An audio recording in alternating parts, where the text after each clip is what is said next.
इसमें बनाया, आपका क्या भला हुआ? क्या वो चुनाव के बाद आपको पूछना है? आप पढ़े लिखे हो, आपने देखा सदन जहाँ भाई देखो ये सीधी बात है, सदन में जाके आप जब तक आपका नेता नहीं बोलेगा आपकी समस्याओं को नहीं करो तब तक सरकार सुने कैसे? तो बताओ सदन में एक बार किसी मामले में बात आई? कभी कहा बैकलॉग है भाई इसको भर दो, हमारे यहाँ के नौजवान मजदूरी करने के लिए मेहनत करने के लिए फैक्ट्री में हरिद्वार जाते हैं, जब फैक्ट्री हरिद्वार में लग सकती है यहाँ क्यों लग सकती भाई? अगर यहाँ फैक्ट्री लग जाए तो 1 लाख लोगों को रोजगार नहीं मिल सकता ही नहीं, बहुत कुछ हो सकता है, लेकिन ये चार इनको पता अगर आपकी जेब में पैसा आ गया तो इनकी गुलामी कौन करे? ठीक है, तो ये मजाक किसका उड़ाएंगे? अगर आप इसको बंद करना चाहते हैं तो इसकी शुरुआत करो, शुरुआत करने के लिए मौका आपके 2 महीने के अंदर है। इस बार जब आप 24 में ताकत बनाने जाओ तो अमीरों को नकार के अपने भाई का साथ देकर और केसरी का बटन दबा के चंद्रशेखर को ताकत आज भले ही चंद्रशेखर आज आप छोटा हो, घर में तो छोटा नहीं, शरीर में भी कमजोर नहीं है, लेकिन राजनीतिक रूप से कमजोर है, छोटा है।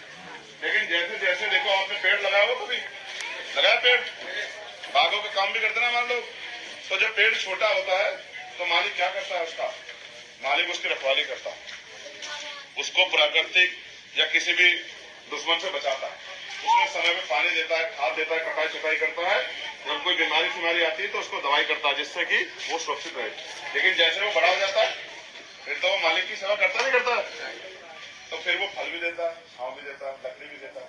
तो भाई अभी तो आपका चंद्रशेखर छोटे पेड़ की तरह, अब आप इसको सींचो और ये सींचेगा बोर से, आप इसको ताकतवर बनाओ, फिर ये छांव भी देगा, फल भी देगा, अपने भाइयों के आंसू पूछेगा, अपनी माँ बहनों को और अगर मुझसे बेहतर कोई लड़ रहा हो तो मैं उसका नाम बताओ, आपको मुझसे बेहतर लड़ा तो है क्या? कोई मसला बता दो जिसमें जो, और किसी का बता दो, कोई नहीं है, कोई मुसलमान नहीं खड़ा हो कह सकता कि हमारी एक लड़ाई में चंद्रशेखर ने साथ दिया, एक नहीं कह सकता। जिन नेताओं को आपने वोट दिया वो कभी मिले ही नहीं होंगे आपको, ठीक है? कोई दलित नहीं कह सकता, कोई किसान नहीं कह सकता, मजदूर नहीं कह सकता, किसानों ने आंदोलन सब चाहे हमसे, और अभी भी ईवीएम द्वारा जो वोट की चोरी हुई उसमें भी हम ही लड़ रहे हैं, कोर्ट में भी लड़ रहे हैं और सड़क पर भी लड़ रहे हैं, किसी भी तरह से आपके अधिकार न छीने जाए। आज आखिरी बात कहकर मैं इस बात खत्म करूंगा।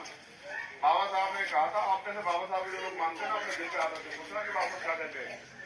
उन्होंने कहा ये वोट का अधिकार मैंने आपको गुलामी के लिए नहीं दिया, ये गुलामी से मुक्ति के लिए दिया कि आप भी स्वाभिमान सम्मान का जीवन जी सको। ठीक है, उन्होंने ये भी कहा कि मुझे मेरे जाने के बाद मरा मत समझना, जब तक संविधान जिंदा मैं जिंदा हूँ। अगर आप भारतीय जनता पार्टी आज के लोग संविधान खत्म कर देते हैं तो ये बाबा साहब की हत्या होगी, और बाबा साहब की हत्या अगर आप लोगों के सामने होती है तो आपको उनका बेटा कहने का कोई अधिकार नहीं।